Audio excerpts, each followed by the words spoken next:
భక్తి జ్ఞాన వైరాగ్యాలనే కర్మని మనం మర్చిపోకూడదు. భక్తిని పెంచుకోవాలి. పుస్తక పఠనం ద్వారా, ప్రవచనాలు వినడం ద్వారా జ్ఞానాన్ని పెంచుకోవాలి. ఆ ప్రవచనాలను ఆచరణలో పెట్టడం ద్వారా వైరాగ్యాన్ని పెంచుకోవాలి. అప్పుడు ఏదైనా సరే మనం చేయగలుగుతాం. అందుకే తర్వాత ఒక శ్లోకంలో భర్తృగారు ప్రత్యేకంగా చెబుతున్నాడు, చేసే ముందు కాస్త ఆలోచించి చేయండి, తర్వాత ఫలితం వచ్చాక బాధపడకండి. మనలో చాలామంది చేసేది ఇది, తోచింది ఏదో చేసి పారేస్తాం. ఫలితం అనుభవించాల్సి వచ్చేసరికి మాత్రం ముహూర్తం సరిగ్గా పెట్టలేదు, ముహూర్తం పెట్టినవాడు బాగానే పెట్టాడు, నువ్వు అధికంగా చేసావు, ఓవర్ యాక్షన్ చేసావు ఇక్కడ. లేకపోతే సంబంధం చెడిపోయింది అనుకోండి, విడాకులు అయ్యాయి అనుకోండి, గొడవలు వచ్చి అసలు ఈ సంబంధం కుదిరిచ్చిన వాడు ఎవడో వాళ్ళ ఇంట్లో అందరికీ విడాకులే, వాడు కుదిరిస్తే ఏమవుతుంది? పిచ్చి నమ్మకాలండి మనవన్నీ ఇక్కడ. అసలు ఎదుటి వాళ్ళని ఎలా తిడదామా అని చూస్తూ ఉంటాం అంతే. మన పిల్లకి పెళ్ళి అవ్వాలి కదా, ఆయన ఏదో సంబంధం చేసి కష్టపడి పెళ్ళి అయ్యేలా చేస్తే విడాకులు అయితే ఆయన ఏం కారణం అండి? ఆయన ఏం చేస్తారంటే పైగా వాళ్ళ ఇంట్లో విడాకులు అయ్యి నువ్వు ఎంక్వైరీ ఎంత నిజమని చెప్పాను ఇక్కడ. అదేదో చేసే ముందే ఆలోచించి ఆయన చెప్పాడు సంబంధం, నేను ఇమ్మని ఎవడు చెప్పాడు? కాస్త ఆలోచించుకోవచ్చు కదా, చెప్పగానే ఇచ్చేయాలా? గుణవదగుణవద్వా కుర్వత కార్యమాదౌ. దానికి భర్తృహరి సమాధానం చెబుతున్నాడు, ఆలోచించలేరా? బుర్ర లేదా? బుద్ధి లేదా? మంచి చెడ్డ తెలియదా? చదువుకున్నారు కదా, 10 మందిని చూస్తున్నారు కదా, ఎందుకు ఆవేశపడి నిర్ణయాలు తీసుకుంటారు? గుణవదగుణవద్వా కుర్వత కార్యమాదౌ పరిణతిరవధార్య చర్వయత్వ పరిణతిరవధార్య సుయత్నేన పండితః పరిణతిరవధార్య యత్నతః పండితేన పరిణతిరవధార్య యత్నతః పండితేన అతిరభస కృతానాం కర్మణాం ఆవిపత్తేః అతిరభస కృతానాం కర్మణాం ఆవిపత్తేః భవతి హృదయదాహి శల్యతుల్యో విపాకః భవతి హృదయదాహి శల్యతుల్యో విపాకః. గుణవదగుణవద్వా కార్య కుర్వత కార్యమాదౌ. చేసే పని గుణవత్ మంచిది కావచ్చు, అగుణవద్వా చెడ్డదేనా కావచ్చు. చెడ్డ పని చేయాలనిపించదు అనిపించనివ్వండి. నా మనసులో ఎందుకో ఈ మధ్యన చెడు ఆలోచనలు వస్తాను అని ఎవరికి చెప్పకండి, కొంపలు అంటుకుపోతాయి, ముద్ర వేసేస్తాను. చెప్పకూడదు. ఆలోచన అన్నాక చెడు మంచి ఏదో ఒకటి ఉంటుందమ్మా, రాకేమవుతుంది, ఎందుకు చెబుతున్నావు ఊరికే బయటికి అవన్నీ వడ వాగేయకూడదు. అందరి దగ్గర లోకమైపోతాం. మనసులో వచ్చే ఆలోచనలన్నీ చెప్పేస్తారా? అలాగ మనస్సు అంటే గాలివాటం అండి, దానికో లెక్క ఉందా? గుణవదగుణవద్వా కుర్వత కార్యమాదౌ. మంచి పని చేయొచ్చు, మంచి ఆలోచన రావచ్చు, మనకి చెడ్డ ఆలోచన రావచ్చు, చెయ్యాలని అనిపించవచ్చు, ఆవేశంలో ఒక్కోసారి అనిపిస్తుంది. కాస్త ఆలోచించు. పరిణతిరవిధావధార్య యత్నత పండితేన. నువ్వు పెద్ద శాస్త్రాలు చదివిన పండితుడు కావక్కల, లోకజ్ఞానం ఉందిగా. శ్లోకజ్ఞానం లేకపోయినా లోకజ్ఞానం ఉందిగా. మీ బంధువులు లేరా? మిత్రులు లేరా? మీ కుటుంబాల్లో జరిగిన కథలు లేవా? వాళ్ళని అడిగితే చెప్పరా?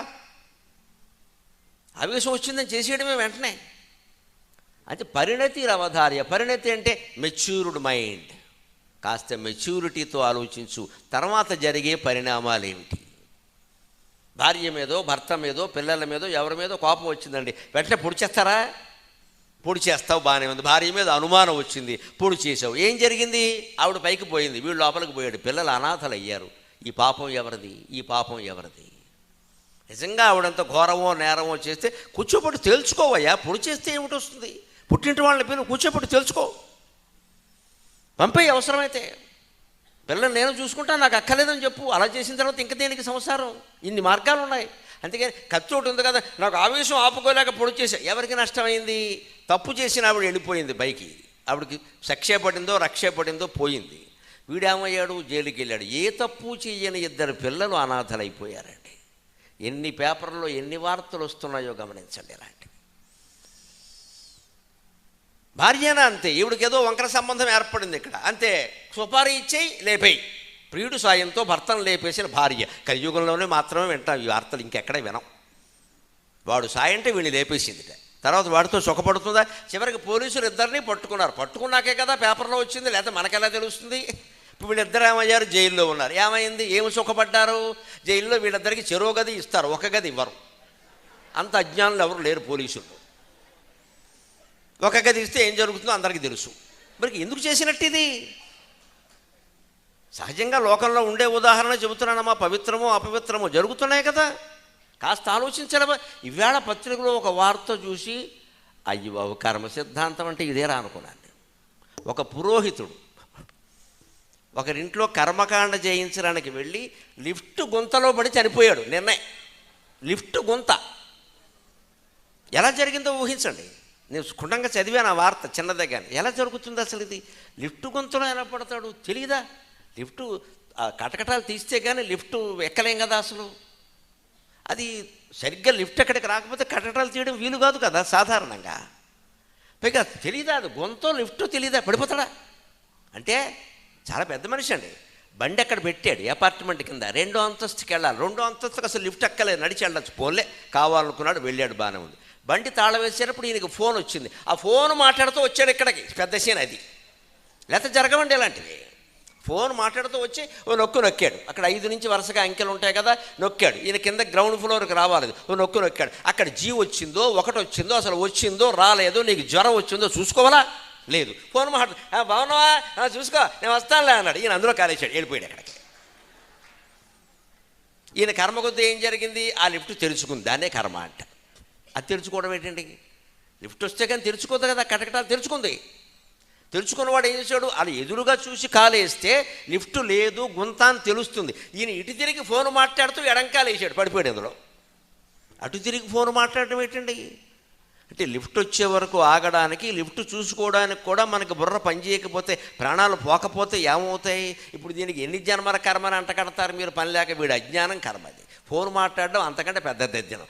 మన పూర్వజన్మ కర్మ అంటే ఏమిటంటే పెద్ద ఫోనే, స్మార్ట్ ఫోనే మన కర్మ. రోడ్డు దాటుతూ ఫోన్ మాట్లాడతావా? బండి మీద పెడుతూ ఫోన్ మాట్లాడతావా? కారు డ్రైవింగ్ చేస్తూ ఫోన్ మాట్లాడతావా? నీకు ప్రాణాలు మాత్రం కావాలా? ఎక్కడి నుంచి ఉంటాయి మిత్రమా? ఇప్పుడు అంత అత్యవసరమా? ఏమీ లేదండి, ఇక్కడ ఏమీ లేదు. అసలు మనకు పెద్ద జబ్బు ఏమిటంటే ఎవళ్ళు ఏం పంపినా వెంటనే ఏదో జవాబు పెట్టాలి. నవ్వు ముఖమో, ఏడుపు ముఖమో, కోతి ముఖమో, కుక్క ముఖమో, 16 ముఖాలు ఉంటాయి ఇక్కడ. ఓ ముఖం పెట్ట ఎందుకు? ముఖం ఏడుపు ముఖం అందరికీ తెలుసు. ఇక్కడ దేనికి స్పందించకుండా ఉంటే వాడు 10 రోజుల్లో పంపడం మానేస్తాడు. గొడవ లేదు, చెరువుదిలిపోయింది. దేనికి స్పందించకూడదండి. అసలు పొద్దున్న 9 గంటల్లోగా ఫోన్ మాట్లాడాము అంటే ఆధ్యాత్మికతలో అడుగు కూడా ముందుకు వెయ్యలేదు అని అర్థం. అమ్మ మనం మానేయాలి, ఖచ్చితంగా మానేయాలి. After 9 only.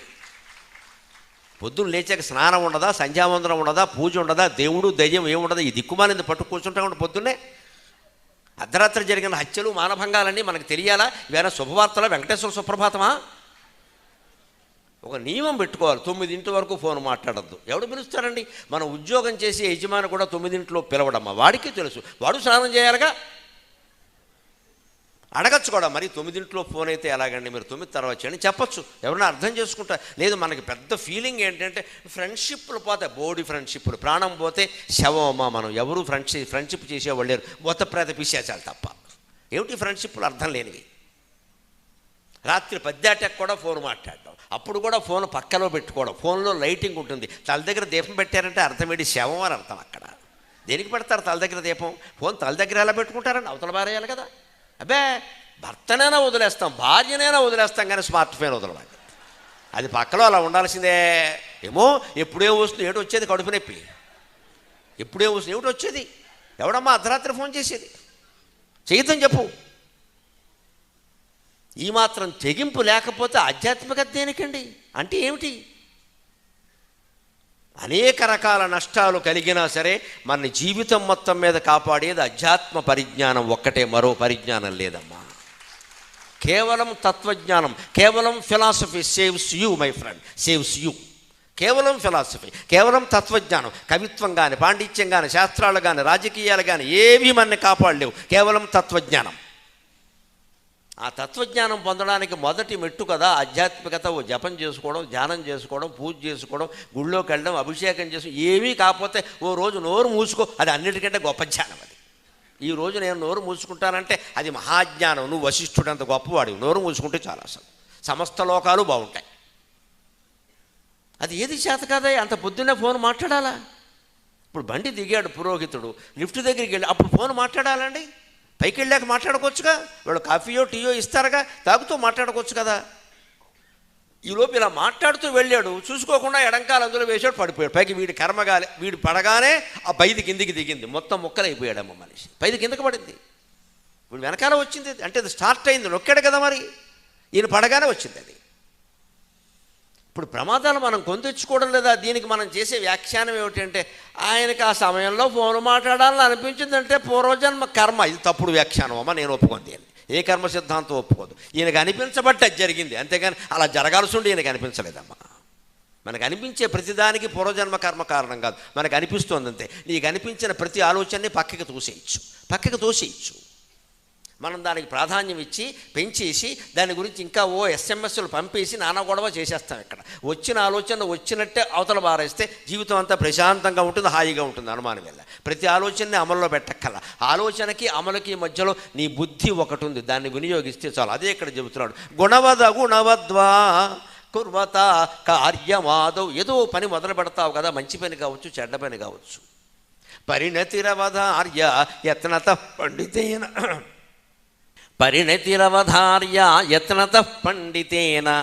నువ్వు నిజంగా జ్ఞానివైతే కాస్త ఆలోచించవయ్యా, పరిణతితో ఆలోచించు. తర్వాత పరిణామాలు ఏమిటి? ఎవరి మీద కోపం వచ్చింది, పొడి చేస్తే మేలు ఎవరికి జరిగిందంటే వాళ్ళకి మేలు జరిగింది. వాడు జీవితంలో అనుభవించిన కష్ట నష్టాలన్నీ వదులుకుని పైకి వెళ్ళిపోయారు హాయిగా. తర్వాత ఏదో అనుభవిస్తాడు అనుకో, జీవితాన్ని కోల్పోయాడు. అది నీకు తెలుసు కోల్పోయాడు, వాడికి తెలుసు, వాడు పోనే పోయాడే. నువ్వే జీవితాన్ని కోల్పోయావు, ఎందుకంటే ఇది రుజువు అవుతుంది ఖచ్చితంగా. కనీసం మరణశిక్ష కాకపోయినా యావజ్జీవ శిక్షనే పడిపోతుంది. ఎంతకాలం 25-30 ఏళ్ల పాటు జీవితం బతికి ఎంతకాలం బతికితే అంతకాలం ఉండాల్సిందే కదా. అప్పుడు మళ్ళీ సత్ప్రవర్తన అని భగవద్గీత చదువుకుంటూ కూర్చోకంటే ఆ భగవద్గీత ఏదో ముందు చెబితే ఈ పని చేయం కదా అసలు. అప్పుడు మళ్ళీ చేసి వాళ్ళందరం మెప్పు ఎందుకండి, పని లేక. అదే చెబుతున్నాడు, కాస్త ఆలోచించవయ్యా ముందు. అప్పుడేం జరుగుతుంది అలా ఆలోచిస్తే? అతిరభస కృతానాం కర్మణాం ఆవిపత్తే భవతి హృదయదాహి శల్యతుల్యో విపాకః. ఆవిపత్తే భవతి. అంత విపత్తుకు మూలమైంది ఏది జరగదు. ఎప్పుడు జరుగుతుంటే అతిరభస కృతానాం తొందరపడి చేసే పని వల్లే జరుగుతుంది. ఏదైనా సరే తొందరపడి చేసే పని వల్లే జరుగుతుంది.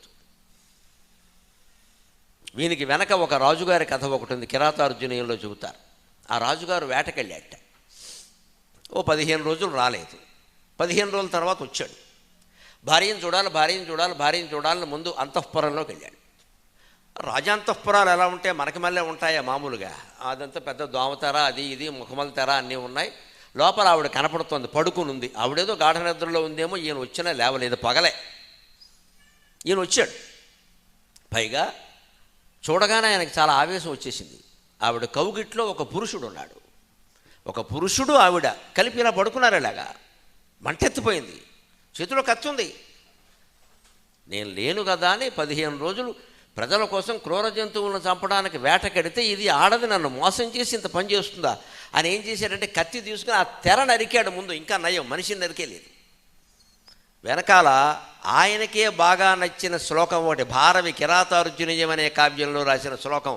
గోడ మీద రాగిరేకు మీద చెక్కించి మేకుతో కొట్టించాడు. అది మంచి శ్లోకం అని అది కనపడింది. దాంట్లో ఏముంది తెలుసా? సకసా విదధీతన క్రియాం అవివేక పరమాపదాం పదం రుణుతేహి విమృశ్యకారిణం గుణలుబ్ధా స్వయమేవ సంపదక అని శ్లోకం ఉంది. దాని అర్థం తెలుసు, ఆయనకి నచ్చింది. ఇదివరకే ఎక్కడో దొరికితే, తాటాకు మీద దొరికితే ఎవరో మహాకవి రాశాడు, ఎంత గొప్ప మాట అని తెచ్చి ఆయన పడగదిలో రాగి రేకు మీద చెక్కించాడు.